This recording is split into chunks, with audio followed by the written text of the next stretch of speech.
Ba chừng số nhom xôm ảnh nhà sắm phía bong muối á rồi ngày bongประเภท con bay model មួយណាដែរបងខ្ញុំរងថ្ងៃខ្ញុំប្រើ model TVS 023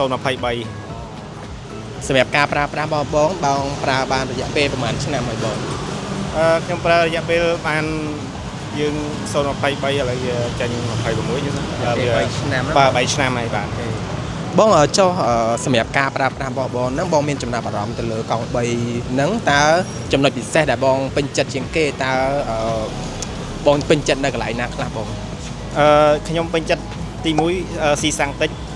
ហើយវាមានប្រព័ន្ធដេស្ងាត់យើងជាប់លេខដេឆេះបាទវាខុសពីកង់3ផ្សេងហ្នឹងហើយអញ្ចឹងខ្ញុំសូមអរគុណបងសម្រាប់ការផ្ដល់បទសម្ភាសន៍និងការបទពិសោធន៍នៅក្នុងការបើកបរនៅកង់3 TBS របស់យើងខ្ញុំបាទអរគុណច្រើនបង